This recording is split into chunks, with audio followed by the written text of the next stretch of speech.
pagi untuk anak-anak kami sekalian.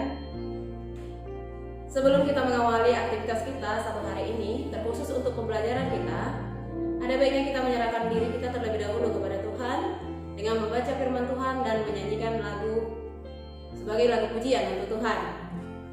Sebelum membaca firman Tuhan, kita nyanyikan satu lagu, Melayani.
Tuhan, sebelum kami memulai aktivitas kami satu hari ini, kami mau menyerahkan diri kami terlebih dahulu kepadamu, supaya Engkau yang menyertai kami. Kami sebentar akan membaca sebagian daripada firman-Mu. Berfirmanlah Engkau Tuhan, kami siap untuk mendengarkannya. Dalam nama Tuhan Yesus kami berdoa dan bersyukur kepadamu. Amin. Firman Tuhan untuk kita hari ini diambil dari 1 Korintus 2 ayat 4. 1 Korintus 2 ayat 4. Begini bunyinya, baik perkataanku maupun perbuatanku tidak kusampaikan dengan kata-kata hikmat yang meyakinkan, tetapi dengan keyakinan akan kekuatan roh. Demikian firman Tuhan. Judul renungan untuk hari ini, kuasa melayani, bersandar pada Roh Kudus. Inggris adalah sebuah kerajaan besar yang terkenal dengan sejarahnya. Olahraga sepak bola lahir di sini. Di balik kemasyhurannya, ternyata negara ini pernah memiliki seorang raja yang kurang pandai berbicara. Pidato seorang raja sangat penting dalam kelangsungan kehidupan suatu bangsa.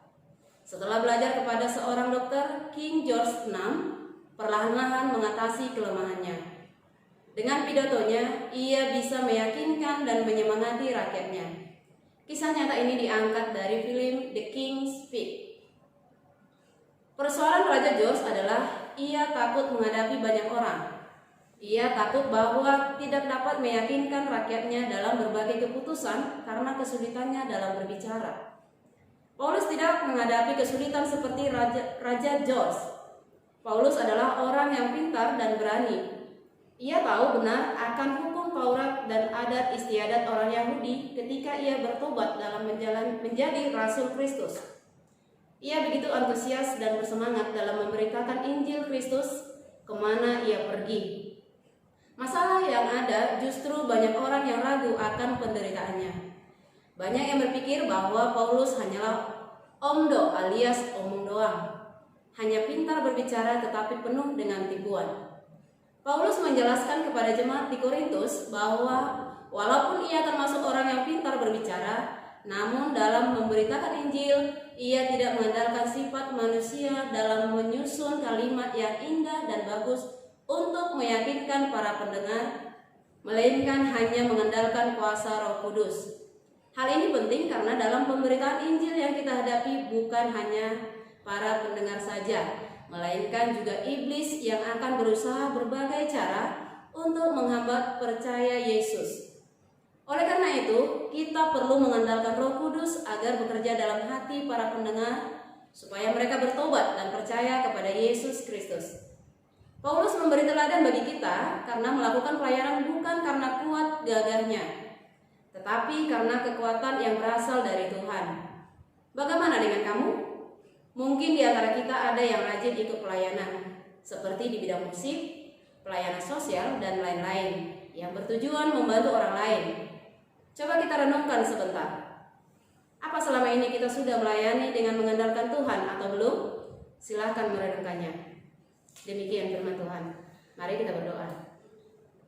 Kembali kami bersyukur kepada-Mu Tuhan untuk kebenaran firman-Mu yang masih boleh menyapa kami di pagi hari ini. Tuhan, kami mau menyerahkan diri kami sepenuhnya kepadamu. Kami mau menyerahkan diri kami untuk melayani sepenuhnya kepadamu. Hadirlah Kau ya Tuhan di dalam hati dan jiwa kami supaya kami mampu melayani Engkau dengan sungguh-sungguh. Tuhan, seluruh aktivitas kami satu hari ini kami serahkan hanya ke dalam tangan pengasihan-Mu. Biarlah Kau yang berotoritas dalam segala kegiatan kami. Biar semua kegiatan kami dapat bermanfaat bagi kami dan juga orang-orang yang ada di sekeliling kami. Tuhan, lancarkan segala aktivitas kami satu hari ini. Kami mohon ampun atas segala keberdosaan kami Tuhan, supaya kami layak melayani Engkau. Dalam nama Tuhan Yesus kami berdoa dan bersyukur kepadamu. Amin.